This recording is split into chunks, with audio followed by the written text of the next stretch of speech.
जय हिंद दोस्तों। यूपीएससी हिंदी के इस ऑनलाइन प्लेटफॉर्म पे मैं अवनीश सिंह आप सभी का स्वागत करता हूं। आज से यूपीएससी हिंदी आप लोगों के लिए लेकर आ रही है आरओ के जो जीएस के पुराने वर्षों के प्रश्न पत्र हैं उनका डिटेल एनालिसिस और डिस्कशन। आइए देखते हैं हम कैसे एनालिसिस करेंगे और कैसे डिस्कशन करेंगे। ठीक, एनालिसिस हम क्वेश्चन बाय क्वेश्चन करते चलेंगे, लेकिन उसके पहले एक 5 मिनट का जो हमारा इंट्रोडक्शन क्लास है, क्लासेस आज ही से चलेंगी, है ना। प्रश्नों को आज ही से डिस्कशन करेंगे हम लोग। कहाँ से कहाँ तक के प्रश्न को डिस्कस करेंगे हम लोग?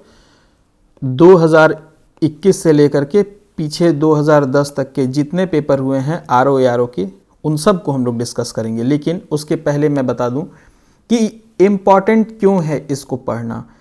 आखिर पीवाईक्यू को एनालिसिस करना, पीवाईक्यू का एनालिसिस करना, पीवाईक्यू को याद करना क्यों इतना ज़रूरी है, पहले इस बात को हम समझ लें। ठीक, 5 मिनट में समझा दूंगा, उसके बाद क्लासेस स्टार्ट हो जाएंगी। 5 मिनट से ज़्यादा समय नहीं लूँगा मैं आपका।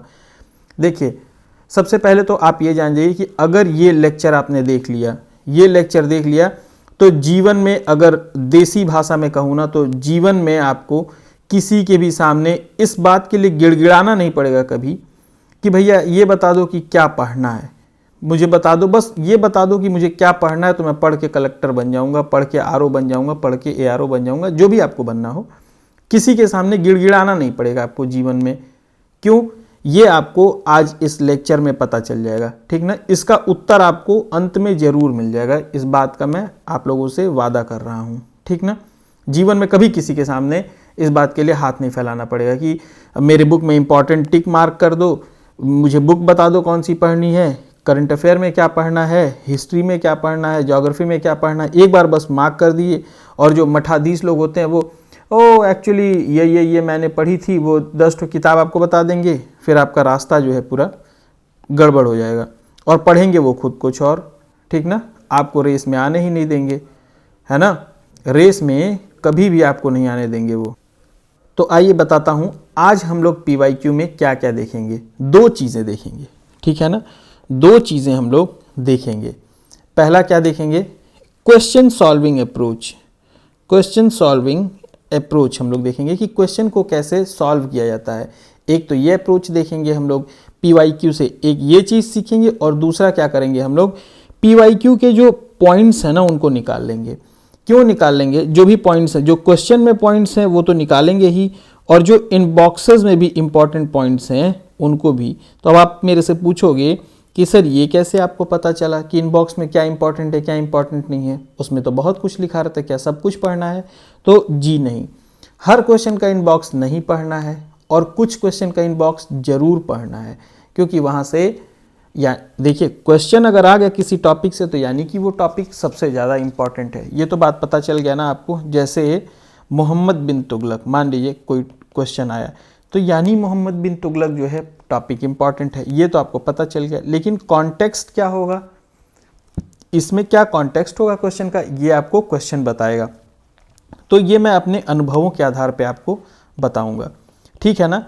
और दूसरी चीज़, यहाँ पे फाउंडेशन क्लास नहीं चल रही है, तो आप बिल्कुल इस बात की उम्मीद मत कीजिएगा कि मोहम्मद बिन तुगलक अगर आ गए, अगर चाहे अलाउद्दीन खिलजी आ गए अगर, तो मैं पूरा अलाउद्दीन खिलजी आपको पढ़ा डालूंगा कि अलाउद्दीन खिलजी का क्षेत्र क्या था, उनको मैप में दिखाऊंगा मैं आपको, है ना। इसके लिए आपको हिस्ट्री की पूरी क्लास करनी पड़ेगी, जो कि यूपीएससी हिंदी के चैनल पे लिया जा रहा है। मैं ये नहीं कह रहा हूँ कि मैं प्रमोट नहीं कर रहा हूँ, बट अगर आपको अगर पूरी क्लास करनी है तो आपको, मतलब आप कहीं से भी कीजिए, जिस चैनल से मन करे उस चैनल की, जिस किताब से मन करे, लेकिन यहाँ पे नहीं कराया जाएगा। ये फाउंडेशन क्लास नहीं है, ये सिर्फ पीवाईक्यू का एनालिसिस है, ताकि आपको ये बात समझ में आ जाए कि क्वेश्चन कैसे सॉल्व करना है, और आपको कुछ पॉइंट्स मिल जाए जिनको एलिमिनेट करके आप वहाँ पे 10-20 क्वेश्चन का एज ले सकें।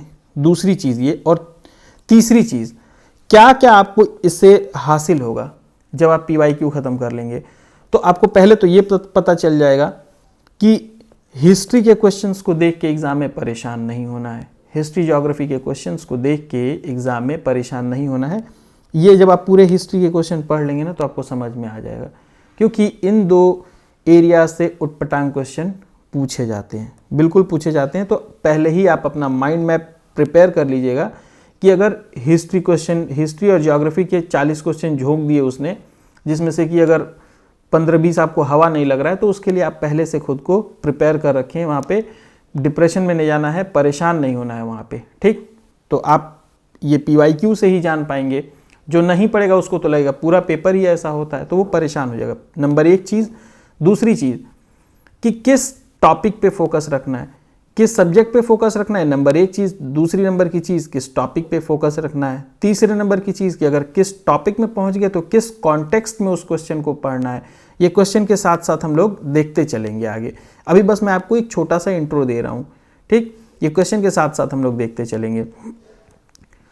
फिर अगला क्या होगा कि कौन से टॉपिक से प्रश्न जो है वो कम आते हैं, किन पे कम फोकस करना है, किन पे टेंशन नहीं लेना है।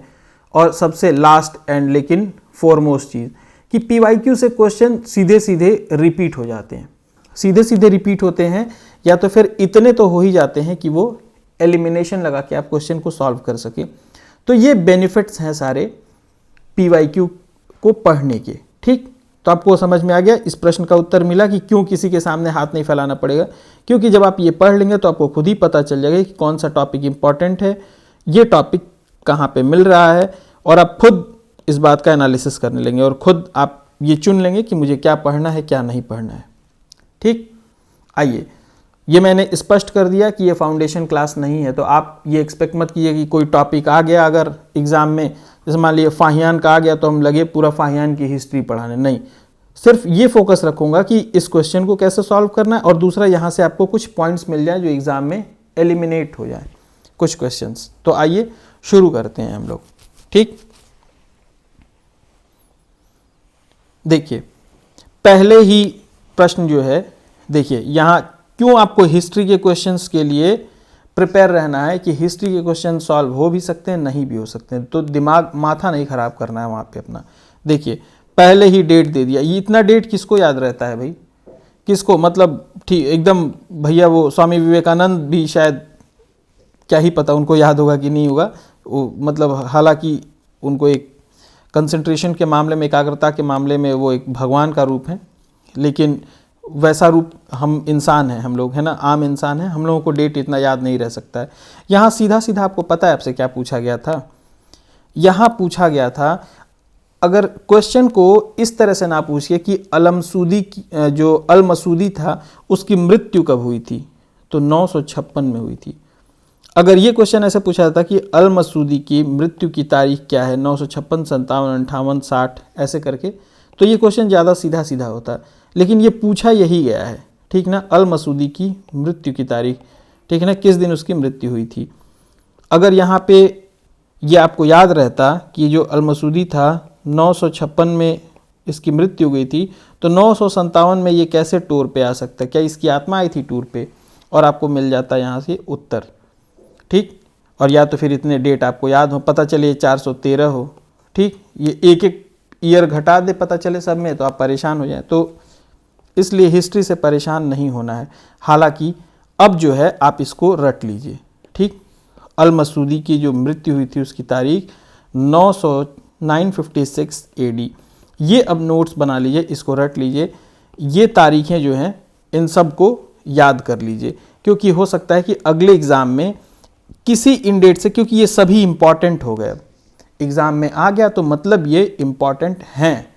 आपको चाहे लूसेंट पढ़ें, चाहे आप बुक पढ़ें, चाहे प्रीवियस ईयर के डिस्कशन पढ़ें, अगर इनसे संबंधित कोई इन्फॉर्मेशन आता है तो ये इंपॉर्टेंट हैं। आपको ये पता चला टॉपिक कौन सा इंपॉर्टेंट है, हिस्ट्री में एक ये आपको सीधा सीधा मिल गया, यहाँ पे फोकस रखना है। वीडियो आज पहली क्लास है तो थोड़ा सा जो है हर टॉपिक को एक्सप्लेन करूंगा थोड़ा सा, है ना, जैसे किसी टॉपिक पे जा रहा हूँ तो थोड़ा सा समय लग जा रहा है, क्योंकि आज पहली क्लास है, आपको थोड़ा सा समझाना, 2-4 क्वेश्चन में अभी फिर हम लोग स्पीड पकड़ लेंगे, तो लेक्चर बहुत ज़्यादा लंबा नहीं होगा, ठीक ना।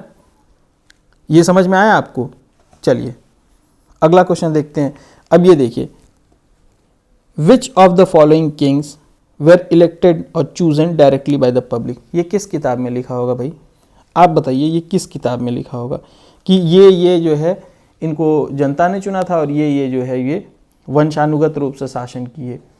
लेकिन यहाँ पे एक कॉन्सेप्ट आप लगा सकते हैं कि जो बड़े राजा हैं, जैसे जो हर्षवर्धन है, देखिए ये वर्धन राजवंश का था, तो कहीं ना कहीं ये समझ में आता है कि ये वंशानुगत ही ये शासन किए हैं, ये बड़े राजा जो हैं।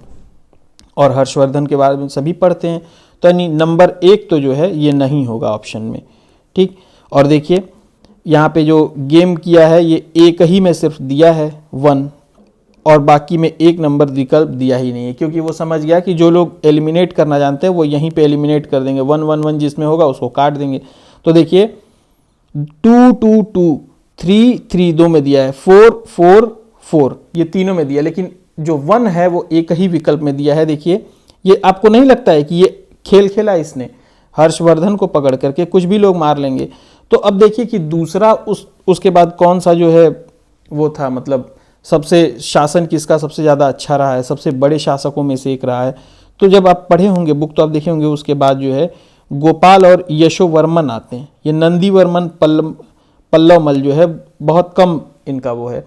तो उसके बाद जो बड़े शासक हैं वो यशोवर्मन हैं। तो अब देखिए 3, तो 3 नंबर काट दी, इसमें 3 3 दिया है, इसमें तो अपने आप विकल्प निकल कर आ गया सी। तो इसी तरह से आपको मारना पड़ेगा। इसी में हो सकता है कोई गोपाल को मार ले, कोई यशोवर्मन को मान ले, तो बी और सी में कंफ्यूज हो सकता है वो, ठीक है ना। तो किसी के गलत होंगे, किसी के उसमें सही होंगे, तो ये 50-50 वाला मार्जिन हो जाता है, ठीक। चलिए अभी 2-4 क्वेश्चन थोड़ा सा धीरे चलेंगे क्योंकि आपको समझाते चलना है, ठीक। अब देखिए इसमें आपको इनबॉक्स आपके लिए यहाँ पे जो नया वो मिलता है, पल्लव शासक नंदीवर्मन द्वितीय को नंदीवर्मन पल्लवमल के नाम से जाना जाता था। ये जो है आप नोट कर लें, हो सकता है आपसे पूछ ले। देखिए यहाँ पे दे भी दिया कि हर्षवर्धन वर्धन राजवंश के सबसे प्रतापी शासक थे, ठीक। तो यानी कि उनका यानी बेस पहले से बना हुआ था। जब आप पढ़ेंगे बुक तो ये आपको पता चल जाएगा, ठीक। तो थोड़ा बहुत कॉन्सेप्ट आप वहाँ से लगा सकते हैं। चलिए नेक्स्ट आ गए, निम्नलिखित में से दिल्ली सल्तनत के किस सुल्तान के शासनकाल में शाही महलों में हिंदू देवी देवताओं की पूजा होती थी? किसके शासनकाल में होता था बताइए? तो इसका उत्तर है नसीरुद्दीन खुसरो शाह। या आप अगर सीधा सीधा पढ़े होंगे ना तभी आप इस प्रश्न को कर पाएंगे, वरना इस प्रश्न को करना बहुत मुश्किल है। तो लेकिन अब इसको पढ़ लीजिए ताकि दोबारा एग्ज़ाम में आए तो जो सीरियस स्टूडेंट होंगे वो इसको गलत नहीं करेंगे, तो आपका भी ये प्रश्न गलत नहीं होना चाहिए अगर दोबारा परीक्षा में आ जाए तो। दूसरा, इसमें और क्या इन्फॉर्मेशन है जो इम्पॉर्टेंट हो सकती है, तो वो ये है कि खिलजी वंश का अंतिम शासक था ये नसीरुद्दीन खुसरो शाह। तो खास करके प्रथम शासक, अंतिम शासक और जो सबसे फेमस शासक होता है, इन 3 से प्रश्न आते ही हैं। तो इन 3 पे आपको हमेशा अपना फोकस बनाए रखना है, ठीक। यहाँ से एक आपको और शिक्षा मिली कि कैसे कैसे, देखिए है ना, यहाँ पे समझ में आ रहा है कैसे कैसे हमको, यानी कि जो प्रतापी शासक हैं, जो बड़े शासक हैं उनके बारे में पढ़ लेना है, ठीक। जो अंतिम शासक हैं, पहला शासक है, उनके बारे में पढ़ना है, जो सबसे बड़े शासक हैं उनके बारे में, ठीक। तो ऐसे ऐसे आपको ट्रेंड एनालिसिस यहाँ पे मिलेगा, है ना। चलिए अगला क्वेश्चन देखते हैं। Sultan appointed a special army to protect the boundaries of empire, ठीक। किस सुल्तान ने साम्राज्य की सीमाओं की सुरक्षा हेतु एक विशेष सेना को नियुक्त किया था? तो इसका उत्तर है अलाउद्दीन खिलजी। इसका उत्तर क्या है? अलाउद्दीन खिलजी। तो अब देखिए, यानी कि ये अलाउद्दीन खिलजी जो है वो एक इम्पॉर्टेंट टॉपिक है। इल्तुतमिश, ठीक है ना, नसीरुद्दीन महमूद, बलबन, अलाउद्दीन खिलजी, ये आ गए विकल्प में, तो यानी ये इम्पॉर्टेंट टॉपिक हैं, ठीक ना। अब किस कॉन्टेक्स्ट में पढ़ना है वो भी इस क्वेश्चन से आपको समझ में आ जाएगा। तो आइए डिटेल में इनबॉक्स में क्या इन्फॉर्मेशन और दिया हुआ है इंपॉर्टेंट, उसको भी देख लें कि इसके द्वारा ही उत्तर पश्चिम सीमा पर बलबन द्वारा बनवाए गए किलों की मरम्मत कराई गई। अगला प्रश्न कभी भी ये पूछ सकता है कि किस शासक द्वारा उत्तर पश्चिम सीमा पर बलबन द्वारा बनवाए गए किलों की मरम्मत कराई गई थी? तो आपका उत्तर होगा अलाउद्दीन खिलजी, ठीक। और सबसे अधिक राज्य का विस्तार किसके शासनकाल में किया गया था? तो आपका उत्तर होगा अलाउद्दीन खिलजी, ठीक। तो ये जो इन्फॉर्मेशंस आपको अलग से मिल रहे हैं ना, इनको कहीं ना कहीं आप इनका नोट्स बनाते चलें, इनको पढ़ना ही होगा आपको, इनसे प्रश्न आएंगे ही, क्योंकि इससे ज़्यादा इम्पॉर्टेंट टॉपिक तो कुछ नहीं हो सकता है, ठीक। कि कि जिस विकल्प से प्रश्न आए हैं उसके बारे में आप 2-4 इन्फॉर्मेशन अधिक लेके जाएं आप। ठीक, देखिए अगर मैं नहीं रहता तो बहुत सारे इन्फॉर्मेशन आप एक्सेस ले लेते जिनका कोई मतलब नहीं होता, लेकिन यहाँ पे मैं अपने अनुभवों का इस्तेमाल करते हुए आपको इम्पॉर्टेंट पॉइंट्स दे रहा हूँ, तो आप उनको जरूर नोट करें, उसमें से आप मत इम्पॉर्टेंट निकालने लगिएगा, ठीक है ना।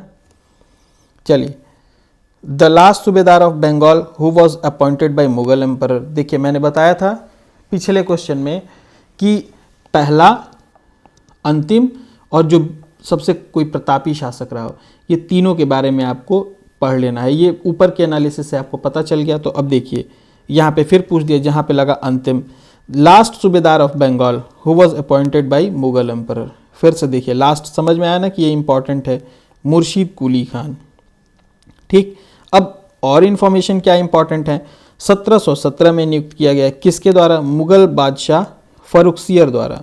ठीक, इसी के साथ बंगाल में वंशानुगत सूबेदारी शासन की शुरुआत हुई। तो अगला प्रश्न हो सकता है कि यहाँ से आ जाए, या फिर अगला प्रश्न हो सकता है यहाँ से आ जाए कि बंगाल की राजधानी ढाका से मुर्शिदाबाद किसने स्थानांतरित की। ठीक, अगला प्रश्न ये हो सकता है, तो ये भी आप नोट डाउन कर लें। ठीक, देखिए आगे उसके बाद जब वंशानुगत शासन शुरू हुआ तो अंत में आते आते सिराजुद्दौला बंगाल का नवाब बन गया था 1756 में, जो बाद में जाकर के 1757 और फिर बक्सर के युद्ध में जाकर के 1764 में युद्ध करता है और तीनों लोग हार जाते हैं, और जो ब्रिटिशर्स होते हैं वो कहीं ना कहीं नींव डाल देते हैं ब्रिटिश के शासन की। ठीक, नेक्स्ट क्वेश्चन है successor of Guru Nanak. Successor of Guru Nanak, ठीक, कौन थे, लहना। अब ये लहना कौन थे, तो यानी कि आपको किसी का निकनेम दिया गया है ये लहना, तो यानी कि निकनेम्स पे भी आपको फोकस रखना है अपना। लहना को गुरु नानक द्वारा अंगद नाम दिया गया था, अंगद के बारे में आपने पढ़ा होगा। लहना को गुरु नानक द्वारा अंगद नाम दिया गया था, तो अंगद जो है, अंगद नाम से ये ज़्यादा फेमस थे। ठीक, वे सिखों के दूसरे महान गुरु थे, वे सिखों के दूसरे महान गुरु थे। तो पहले कौन थे, गुरु नानक, सिखों के दूसरे महान गुरु लहना थे। ठीक, ये आपको इस टॉपिक से पता चला है ना।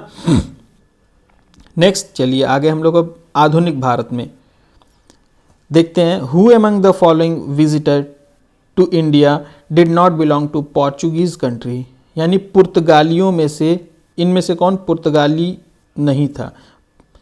ठीक है ना, पुर्तगाल से नहीं आया था। तो ये सीधे सीधे अगर आपको याद रहेगा तो आप कर लेंगे। ठीक, कि ब्रिटेन का निवासी था और शाहजहां के शासनकाल में आया था। तो यहाँ से ये तो आप रट ही लीजिए, लेकिन आपको जो सबसे बड़ी चीज़ यहाँ पे पता चली कि कौन सा यात्री कहाँ से आया था, ये अगर बुक में कहीं भी मिलता है आपको, चाहे लूसेंट में मिले, चाहे किरण पब्लिकेशन की बुक में मिले, चाहे कोई टीचर पढ़ा रहा हो, चाहे, है ना, वहाँ से आपको जैसे ही इस टॉपिक पे आप पहुँचें अपना तुरंत नोट्स बनाना आप शुरू कर दें कि यानी कि जो भी कौन सा विजिटर कहाँ से आया, ये टॉपिक बहुत इंपॉर्टेंट है आपके लिए, है ना। तो अब ये बार बार नहीं आपको बताऊंगा, यहाँ पे 7-8 क्वेश्चन में आपको बता दिया कि कैसे आपको एनालिसिस करना है। ठीक, चलिए 8वें पे अब थोड़ा तेज़ी से हम लोग चलेंगे, क्योंकि इसको कंप्लीट भी करना है। बहुत ज़्यादा लंबा लेक्चर हो जाएगा तो फिर आप ही लोगों के लिए समस्या होगी। चलिए देखिए, यहाँ पे ये पूछा है कलानुक्रम लगाने के लिए। तो जिन्होंने भी एक बार बुक पढ़ी होगी या एक बार सॉल्व पेपर पढ़ा होगा उनको ये पता होगा कि देखिए ये Ghadar party, servant of India society की स्थापना किसने की, कब की, है ना। ये एक यही बस था जो दिक्कत कर सकता था, नहीं तो बाकी ये सब बहुत इंपॉर्टेंट है, क्योंकि पहले एग्जाम में आ चुके हैं। और जो लोग इनकी इंपॉर्टेंस PYQ से समझ करके इनके डेट्स याद कर लिए होंगे और इनकी स्थापना कहाँ कहाँ किसने की, कहाँ कहाँ की और कब की, ये तीनों अगर पढ़ लिए होंगे तो वो ये प्रश्न का उत्तर आराम से दे लिए होंगे। ठीक है ना। ये अगर तीसरा वाला नहीं भी पढ़ पाए होंगे तो इन तीनों विकल्प के माध्यम से आसानी से निकल सकता है। तो अब आप इस बात पे फोकस रखिए कि सर विलियम जोन्स ने की थी, कहाँ पे की थी, कलकत्ता में की थी, कब की थी, 1784 में की थी। सर्वेंट ऑफ इंडिया सोसाइटी की स्थापना गोपाल कृष्ण गोखले ने की थी, महाराष्ट्र के पुणे में की थी, 1905 में की थी। ये टॉपिक बहुत बहुत बहुत ज़्यादा इंपॉर्टेंट है। कब ये जो 4 दिए हुए ना पॉइंट्स, कब किस क्वेश्चन के कौन से ऑप्शन को एलिमिनेट कर दें ये आपको खुद नहीं पता। ठीक ना, ये बहुत इंपॉर्टेंट है। चलिए आगे चलते हैं। Who among the following visitor to India, ये तो कर चुके हैं हम लोग। क्वेश्चन नंबर 9 पे आ गए। इट वॉज फाउंडेड ऑन 10 जून, ये किसके बारे में बात किया जा रहा है? ये फोर्ट विलियम्स कॉलेज कैलकाटा में इस्टेब्लिश किया गया था, उसके बारे में बात किया जा रहा है। ये भी रिपीटेड टॉपिक है, क्वेश्चन नहीं रिपीटेड है, टॉपिक। फोर्ट विलियम्स कॉलेज जो है इस्टेब्लिश किया गया था कब, लेकिन ये डेट कौन इतना याद रखता है भैया? ये तो मतलब फिर अगर सही मान लिए तो सही मान लिए, गलत मान लिए तो गलत। हाँ, ये जो main purpose of establishing this college was to teach Indian languages to British officer, ये तो बात समझ में आती है, बुक में साफ साफ दिया हुआ है। लेकिन डेट भी दिया होगा, लेकिन याद कौन रखता है? कैलकाटा में किया गया था, ये भी सही है, ठीक। लेकिन ये डेट जो है वो किसी को नहीं याद होगा, तो जो सही माने होंगे देखते हैं। हाँ, 10 जुलाई। देखिए, तो जो इसको गलत मान लिए होंगे, ठीक, उनका क्वेश्चन सही हो गया होगा, जो इसको सही माने होंगे उनका गलत हो गया होगा। तो यहाँ पे फिर से 50-50 की प्रोबेबिलिटी बन जाती है, ठीक। लेकिन एटलीस्ट जो पढ़े होंगे वो इसको निकाल देंगे, ऑप्शन 2 को, ठीक। नेक्स्ट चलते हैं हम लोग क्वेश्चन नंबर 10 पे। Dadabhai Naoroji organise the East India Association, यानी दादा भाई नौरोजी और ईस्ट इंडिया एसोसिएशन दोनों इंपॉर्टेंट है, दोनों आपको पिछले साल के पेपर्स में मिल जाएंगे, फिर से वो टॉपिक रिपीट हो गए हैं, ठीक। तो 1866 में लंदन में किए थे, सही है। और he wanted to influence the British public opinion, ये भी सही है, दोनों विकल्प सही है, ठीक। 1866 में दादा भाई नौरोजी ने लंदन में ईस्ट इंडिया कंपनी का गठन किया, ठीक है ना। उसका उद्देश्य क्या था? ये भारत के लोगों को की जो समस्याएं थी उन पर विचार करना, और जो ब्रिटिश में जो जनता थी इंडिया की, जो ब्रिटेन में, उनके मतों को प्रभावित करना, ठीक है ना, ताकि ब्रिटिशर्स पे दबाव बनाया जा सके कि वो भारतीयों की बात सुने, है ना। ये इनका उद्देश्य था। चलिए question number 11। Government of India Act 1919 provided for separate exam for Indian civil services, सही है। और 1941 में percentage of Indian was more as compare to the European, ये भी सही है। जो हिंदी वाले हैं उनके लिए हिंदी नीचे लिखा हुआ है, दोनों सही है, ठीक। तो अब आप इसको रट लें ताकि आगे कभी आए तो आपका एलिमिनेट हो सके। देखिए, ये बहुत इंपॉर्टेंट होता है। जो 20-25 क्वेश्चन आपको एज दे देते हैं ना एलिमिनेशन से, जो सीरियस स्टूडेंट होते हैं वो 2-3 क्वेश्चन से ही फेल होते हैं, ऐसा नहीं कि वो 20-25 क्वेश्चन से फेल नहीं होते हैं, ठीक। इसके अलावा क्या इंपॉर्टेंट इन्फॉर्मेशन है इसमें? देखिए, ये है भारत शासन अधिनियम 1919 द्वारा एक लोक सेवा आयोग का गठन किया गया, ठीक, जिसका गठन 1926 में किया गया, मतलब 1919 के एक्ट के तहत किया गया, लेकिन कब किया गया? 1926 में, 1919 में नहीं किया गया, ठीक। इस अधिनियम के तहत ICS की परीक्षा पहली बार कब? 1922 में इलाहाबाद में आयोजित की गई थी, ठीक है ना। इस अधिनियम के तहत पहली ICS परीक्षा जो है 1922 में कहाँ पे की गई थी? इलाहाबाद में, ठीक, उस एक्ट के तहत। चलिए, और दूसरा ऑप्शन क्या है कि 1941 में भारतीय सिविल सेवा परीक्षा में यूरोपीय प्रतिभागी के उत्तीर्ण होने की जो संख्या थी वो भारतीयों की अपेक्षा क्या हो गई थी? कम हो गई थी। Next question number 12। What was the name of poet who wrote the popular poem Firangia in Bhojpuri? Firangia जो पोएम था वो किसने लिखा था? मनोरंजन ने। कब लिखा था? 1921 में असहयोग आंदोलन के दौरान। बस इसमें इतना ही जान लीजिए, आगे कुछ बहुत ज़्यादा इंपॉर्टेंट है नहीं। काकोरी कॉन्स्पिरेसी में जो मेन एक्यूज थे, काकोरी कॉन्स्पिरेसी जो है वो कब हुई थी, है ना, ये षड्यंत्र कब हुआ था, ये आपको पता है? इसका उत्तर देना मेरे लिए बहुत आसान काम है, लेकिन ये चूंकि काकोरी कांड जो है वो बहुत इंपॉर्टेंट है, कभी भी प्रश्न आ सकता है। आप इसको जाइएगा लूसेंट या बुक जो भी आपके पास होगी उससे जा करके एक बार निकाल करके आप जरूर पढ़िएगा कि काकोरी कांड क्या था, है ना। काकोरी जो है ये ट्रेन कांड था, ये क्या था, आप इसको पढ़िएगा। इसमें किन किन लोगों को सजा हुई थी, क्या किया गया था, ट्रेन लूटा गया था, क्या किया गया था, थोड़ा बहुत मैं आपको हिंट दे देता हूँ, है ना। तो देखिए यहाँ पे क्या क्या दिया हुआ है। प्रश्न क्या है कि काकोरी षड्यंत्र केस में प्रधान आरोपी पंडित राम प्रसाद बिस्मिल को उत्तर प्रदेश के किस शहर में फांसी दी गई? तो आप इसको पूरा लिस्ट निकालें कि कौन कौन किसको किसको सजा दी गई और कहाँ कहाँ दी गई और कब कब दी गई, ये सारे इंपॉर्टेंट है, ठीक है ना। 9 अगस्त 1925 को काकोरी षड्यंत्र के आरोप में राम प्रसाद बिस्मिल, राजेंद्र लाहिड़ी, अशफाक उल्लाह, रोशन सिंह को फांसी दी गई। ठीक, इसमें इनको कहाँ दी गई थी? गोरखपुर में दी गई थी। ठीक, तो अब सबका याद कर लें, है ना।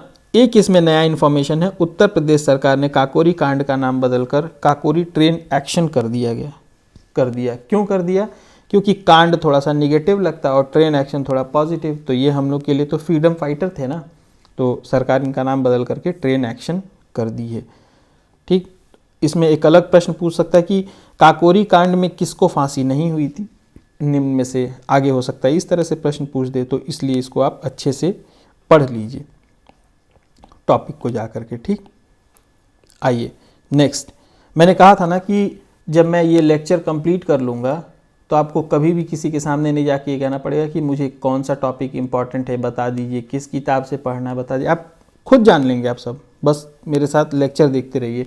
8-10 साल के लेक्चर में तो पूरा आप कायदे से ट्रेंड हो जाएंगे 7-8 पेपर में, है ना। चलिए अगला प्रश्न है, रविंद्रनाथ टैगोर रिनाउंस नाइटहुड। हाँ, ये उपाधि तो त्यागी थी रविंद्रनाथ टैगोर ने, लेकिन he wanted to participate in non cooperation movement. तो इसमें क्या कह रहा है? व्याख्या सही है, नॉन कोऑपरेशन से इसका कोई लेना देना नहीं है, ठीक ना। क्योंकि उन्होंने कब नाइटहुड की उपाधि त्यागी थी? ये जो हुआ था अमृतसर में कांड हुआ था, जलियांवाला बाग हत्याकांड, उसके आरोप में, उसके मतलब अगेंस्ट में इन्होंने नाइटहुड की उपाधि त्यागी थी। कब हुआ था? 13 अप्रैल 1919 को जलियांवाला बाग हत्याकांड हुआ था, जिसमें जनरल ओडायर के इशारे पे हजारों लोगों को गोली मार दी गई थी। ठीक, फिर बाद में उधम सिंह जा कर के इंग्लैंड में उनको मार देते हैं जनरल ओडायर को। ठीक, उस पर भी प्रश्न बना हुआ है। नेक्स्ट है question number 15, who was often called local representative of aura और and authority of company Bahadur. Company Bahadur के शान और शौकत के स्थानीय प्रतिनिधि कहा गया। ये सब अगर बस दिमाग में चढ़ जाए तो मार दीजिए। दरोगा को कहा जाता था। कॉर्नवालिस ने प्रशासकीय सुधार के अंतर्गत प्रत्येक क्षेत्र में एक दरोगा को नियुक्त किया था, ठीक है ना। और मुगल काल में कोतवाल नगर के पुलिस के प्रधान के रूप में कार्य करते थे। ये दो आपके लिए इंपॉर्टेंट इन्फॉर्मेशन है यहाँ से। ये सब प्रश्न बस उस टाइम हो गए तो हो गए, इन सब को लेकर के टेंशन नहीं लेना है आपको। ये है करंट का क्वेश्चन। ठीक, ये आपको अगर आप देखे होंगे तो निशांत सर हमारे हैं यूपीएससी हिंदी के टीम मेंबर, बहुत वो काफ़ी अच्छे तरीके से कराते हैं लास्ट में करंट अफेयर। आप उनकी क्लास चाहें तो देख सकते हैं। ठीक, बाकी आप जहाँ से मर्जी वहाँ से देखें। चलिए next, who is author of the book संस्कृति के 4 अध्याय। संस्कृति के 4 अध्याय ये किताब किसने लिखी है? रामधारी सिंह दिनकर ने लिखी है। इसमें क्या किया है उन्होंने? भारत के सांस्कृतिक इतिहास को 4 भाग में बांटकर उसको समझाने का प्रयास किया है। ठीक, नेक्स्ट है क्वेश्चन नंबर 18 कि ये युद्ध कब हुए, कौन सा युद्ध कब हुआ। तो अब इसमें बस मुझे ये समझ में आ गया था ना कि जो अफ़गान वाला युद्ध है वो सबसे बाद में हुआ था। ये इस पेपर में बस मुझे ये समझ में आ गया था कि ये सबसे बाद में हुआ था और मैं डेट मिला करके मार दिया था। लेकिन आप क्या कीजिए, जैसे डी सबसे बाद में कौन था? 1878, तो ए मार दिया था, शायद यही होना चाहिए उत्तर। हाँ यही है। ठीक, सबसे बाद वाला देख करके मार दिया था। आंग्ल अफगान सबसे बाद में। लेकिन अब आप जो है चारों को याद कर लीजिए। ठीक, कि ए का 2, बी का ए का 2 सॉरी ए का हो जाएगा 2, बी का हो जाएगा 4, सी का 1 हो जाएगा और डी का हो जाएगा 3। अब इसको आप याद कर लीजिए, क्योंकि अगर ये याद रहे ना तो ये बहुत इंपॉर्टेंट है। कब ये एलिमिनेट कर दें किसी ऑप्शन को आपको खुद नहीं पता। ठीक, ये याद कर लीजिए आप इसको। नेक्स्ट, फिर अगेन डेट। बस ये सब प्रश्न बस हो गए तो हो गए। मतलब ये तो आसान था, भले डेट था लेकिन ये आसान था। लेकिन ये एक कठिन प्रश्न है, इसको करना बहुत कठिन है।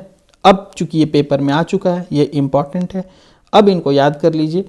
कभी क्वेश्चन अगर इनके आसपास आए तो एलिमिनेट हो सकते हैं।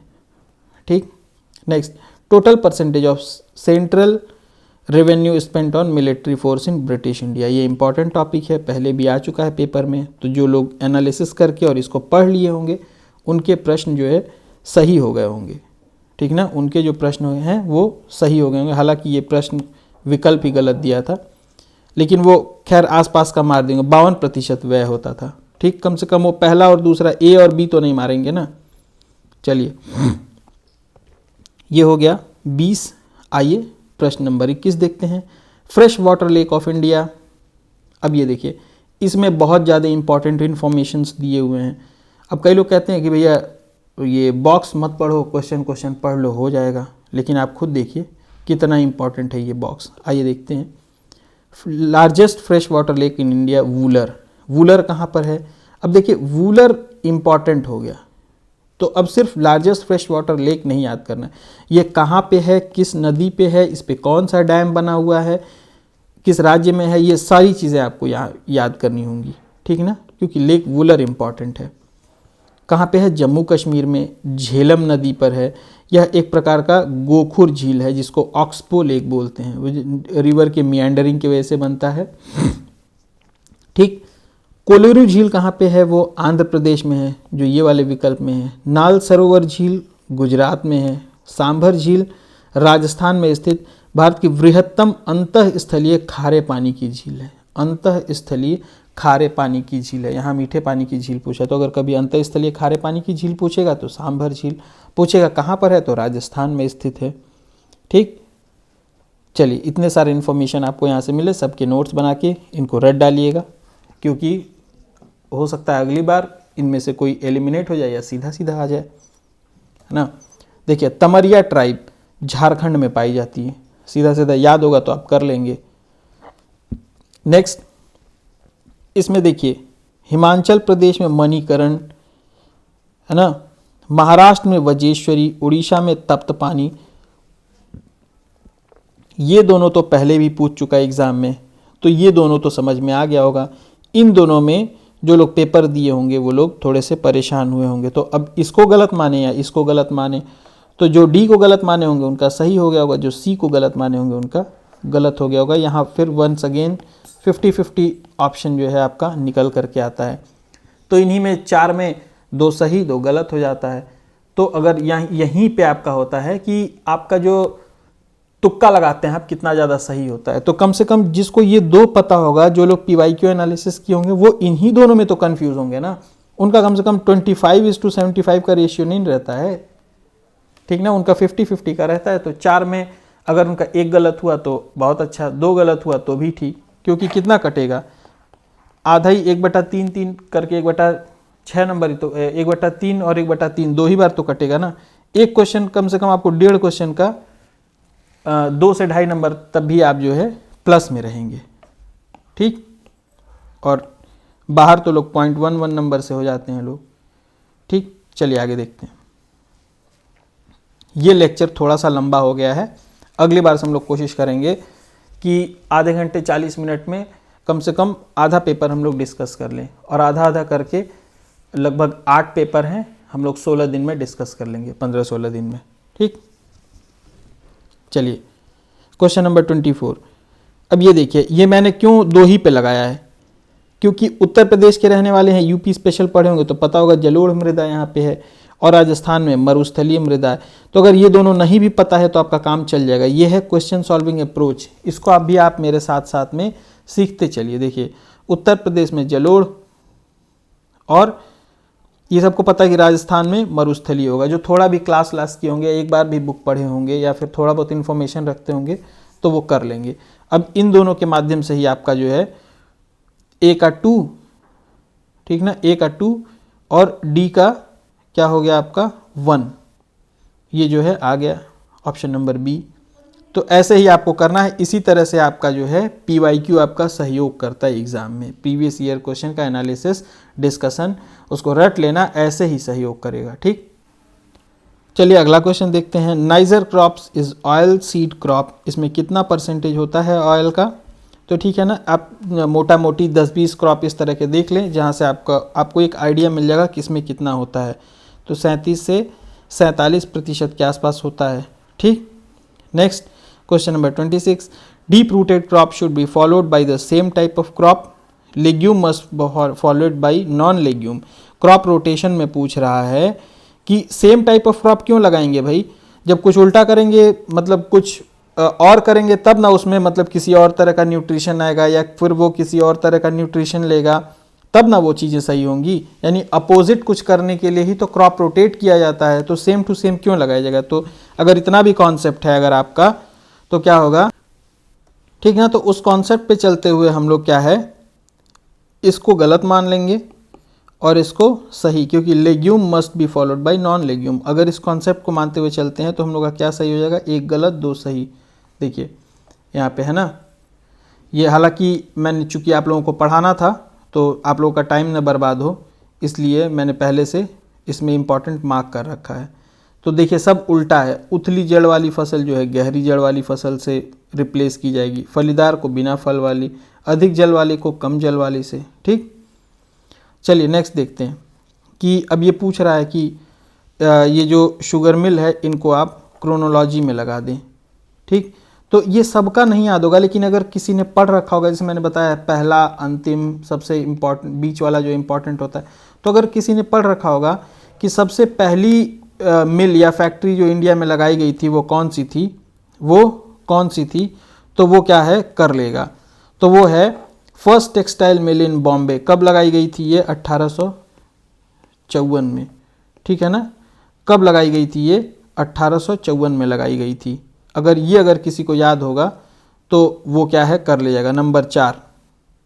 ठीक है ना, तो नंबर 4 सबसे पहले आना चाहिए, बी हो जाएगा विकल्प में। चलिए आगे देखते हैं। हालांकि अब आप लोग पूरा इसको याद कर लीजिएगा। ठीक, ये इंपॉर्टेंट हो गया है। अब आगे ऑप्शन एलिमिनेट करने के काम आएगा। देखिए इसमें क्या है, ये इस प्रश्न को कैसे हल कर सकते थे हम लोग, जो कॉपर है वो इलेक्ट्रिकल गुड्स में यूज होता है और लाइमस्टोन सीमेंट में, तो A1B2 ऑप्शन नंबर ए सही हो जाएगा। ठीक, ये देखिए मैंने लगा रखा है, आप लोगों को सिखा रहा हूँ कि ये कैसे जो है आप लोग इसको कर सकते हैं। अगर दो ये नहीं भी याद है दोनों आपको तो भी आप कर सकते थे। और जो लोग थोड़े से अनुभवी होंगे और वो लोग देख रहे होंगे अगर इसको, इस लेक्चर को, तो उन लोगों को ठीक समझ में आ रहा होगा कि क्या चीज़ें चल रही हैं। उनको ये लग रहा होगा कि ये तो सारा ट्रिक ओपन हो रहा है ना, नए बच्चे भी अब फाइट में आ जाएंगे। खैर सबको आना चाहिए फाइट में, सब लोग आइए और लड़ाई अच्छी होनी चाहिए, है ना। Question number 29, second most important source of fossil fuel. तो सबसे नंबर 1 पर जीवाश्म ईंधन है और नंबर 2 पर सौर ऊर्जा है। कितने प्रतिशत के साथ, 12.5% के साथ। ठीक, ये सब आसान से इन्फॉर्मेशन है, जब PYQ आप पीछे के देखेंगे तो आपको समझ में आ जाएगा। लॉ इस्पात तट से दूर नहीं है, ये एक बहुत कठिन प्रश्न था एक तरह से एग्जाम का, भिलाई। अब लेकिन आप याद कर लीजिए कि कौन सा किस नदी के किनारे है, ये आप देख लीजिए। साइक्लोन तौकते ये करंट में था, इसको आप कर लेंगे, अरब सागर के तट पर आया था, गुजरात में आकर के काफ़ी तबाही मचाई थी इसने। ठीक, अब ये देखिए फसल है, कौन सा देश किस फसल के लिए फेमस है, तो थाईलैंड रबर के लिए, ब्राज़ील कहवा के लिए यानी कॉफ़ी के लिए, स्पेन जो है वो जैतून ओलिव ऑयल के लिए, ब्राज़ील गन्ने के लिए, गन्ने के उत्पादन में नंबर 1 है। ठीक, next largest producer of fish in the world कौन है, चीन। हाँ एक और चीज़, अगर मान लीजिए जल्दी जल्दी पढ़ाने में कभी कोई एक आध इन्फॉर्मेशन गलत हो जाती है तो आप उसको लेकर के एकदम से ढिंढोरा मत, मतलब हल्ला मत मचाने लगिएगा, कमेंट में बता दीजिएगा, मैं उसको सही कर लूँगा, है ना, बाकी बच्चों का भी, क्योंकि मैं भी एक इंसान हूँ, कंप्यूटर नहीं हूँ, है ना। गलती मुझसे भी हो सकती है, ये मैं एक्सेप्ट करता हूँ। तो अगर कभी एक आध इन्फॉर्मेशन, ऐसा होगा नहीं हालांकि, लेकिन कभी जल्दबाजी में कुछ समझाने की, क्योंकि दिमाग में हमेशा रहता है कि समझाना समझाना समझाना, एक तरफ दिमाग व्यस्त रहता है और दूसरी तरफ उसी टाइम पे at the same time facts भी रिकॉल करने होते हैं मुझे। तो हो सकता है, मैं इस बात को मानता हूँ। अगर कभी ऐसा एक आध हुआ तो आप कमेंट में आप लोग बता दीजिएगा। ठीक, तो ये हो गया चीन। भारत के 3 प्रमुख मछली उत्पादक राज्य कौन कौन से हैं, ये भी याद कर लिए साथ में, आंध्र प्रदेश है, पश्चिम बंगाल, गुजरात।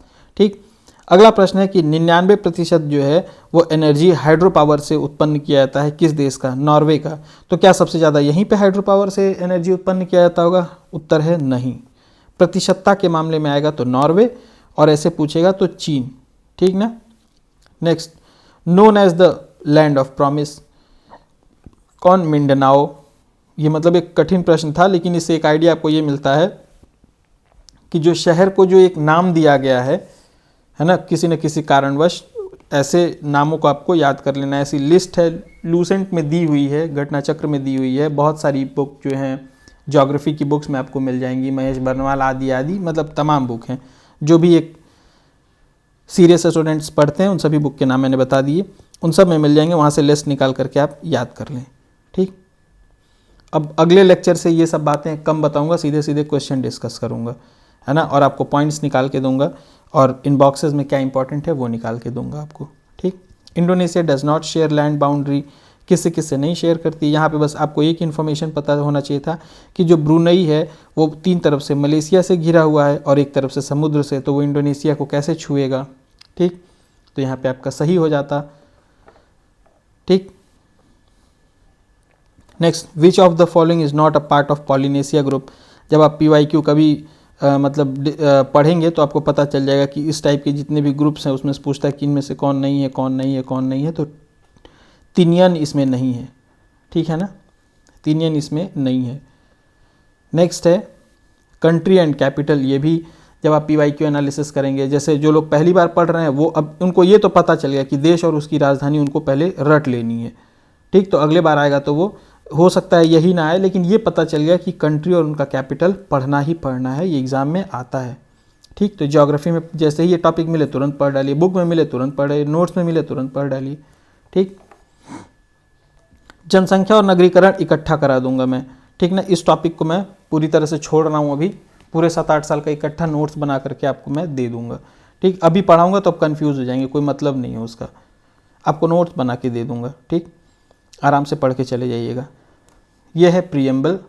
ठीक, प्रीएम्बल में ये मैंने कोड बना रखा है JLEF, जस्टिस सेप SEP, लिबर्टी का TEBFW। ठीक, जस्टिस सेप में सोशल, इकोनॉमिकल, पॉलिटिकल। तो देखिए इसमें दिया, इसमें लिबर्टी किस तरह की, thought, expression, belief, faith, worship. Code बना रखा है मैंने TEBFW। इस तरह से मैंने चीज़ों को याद कर रखा है। नेक्स्ट आगे चलिए, क्वेश्चन नंबर 45। तो ये बहुत इंपॉर्टेंट टॉपिक था, है ना, ये बहुत इंपॉर्टेंट टॉपिक है आपके एग्जाम में। ये फोकस, क्योंकि इसमें दिया हुआ है ना कि भारतीय संविधान के किस अनुच्छेद के अंतर्गत अंतर्राष्ट्रीय समझौतों को प्रभावी बनाने हेतु संसद राज्य सूची में कानून बना सकती है। तो ये सारे आर्टिकल में संसद राज्य सूची में कानून बना सकती है, ये सारे आर्टिकल में, लेकिन यहाँ पे कीवर्ड था अंतर्राष्ट्रीय समझौतों को। ठीक, तो उसका है 253। अंतर्राष्ट्रीय समझौते की जब बात आएगी तो 253, नहीं तो मैंने एकदम सीधा सीधा यहाँ पे लगा रखा है, वीडियो को पॉज करके आप नोट डाउन कर लीजिएगा। 253 में अंतर्राष्ट्रीय समझौतों को प्रभावी बनाने हेतु, 249 में राष्ट्रीय हित में, 250 में किसमें, आपातकाल की स्थिति में, और 252 में यदि 2 या 2 से अधिक राज्य अगर सहमत हो जाते हैं तो उस स्थिति में, नहीं तो राज्य सब में संसद कानून बना सकती है। ठीक, ये चारों आर्टिकल बहुत कन्फ्यूजन वाले हैं, इनका आप नोट्स बना करके इनको पढ़ लीजिएगा अच्छे से। ठीक, Indian president also served as Lok Sabha, Neelam Sanjiva Reddy. ये भारत के एकमात्र निर्वाचित राष्ट्रपति, निर्विरोध निर्वाचित राष्ट्रपति रहे हैं, यानी कि कोई इनका विरोधी नहीं खड़ा हुआ। ठीक, क्वेश्चन नंबर 47। कोरम मेंटेन करने के लिए लेजिस्लेचर या मतलब संसद जो है हमारी है, या फिर स्टेट लेजिस्लेचर, उसमें कितना चाहिए, 10 या 1/10, इनमें से जो भी ज़्यादा हो, 10 या 1/10, ये दोनों आप याद रखेंगे। ठीक, उत्तर मड़ी 10 या 1/10। ठीक, 10 सदस्य या कुल सदस्य का 10वां हिस्सा पीठासीन अधिकारी सहित, ये एग्जाम में आप याद रखेंगे। हालांकि UPSC यहाँ से जा करके क्वेश्चन बनाता है कि पीठासीन अधिकारी को सहित या पीठासीन अधिकारी को छोड़कर, तो आप याद रखेंगे पीठासीन अधिकारी सहित 10 सदस्य या 1/10। ठीक, नेक्स्ट, इसमें से कौन सा 8th शेड्यूल में नहीं है, तो चारों के चारों हैं, यहाँ पे आप देखिएगा, इनको रट लीजिए, बहुत इंपॉर्टेंट है, बता रहा हूँ, इनसे हमेशा क्वेश्चन आते रहते हैं। ठीक, question number 49। 6-point formula propose by Indian south region represented by which PM। दक्षिण एशियाई क्षेत्र के लिए भारत के 6 सूत्री प्रस्ताव को किसने प्रस्तुत किया था। तो जो लोग पढ़े होंगे उन्हीं को याद होगा, इसमें ज़्यादा कुछ कॉन्सेप्ट लायक था नहीं, अटल बिहारी वाजपेयी। ठीक, लुक ईस्ट पॉलिसी कौन लाया था, नरसिम्हा राव, ये पढ़ सकते हैं, जिसको अब एक्ट ईस्ट पॉलिसी किया जाने लगा हुआ है। ठीक, चलिए आज का लेक्चर यहीं तक। Thank you and have a nice day. आगे बढ़ेंगे हम लोग अर्थव्यवस्था से। है ना। आज का थोड़ा सा कम क्वेश्चन कवर किया है क्योंकि आज क्लास थोड़ी सी लेंदी हो गई है और इंट्रोडक्शन क्लास भी था आज, है ना।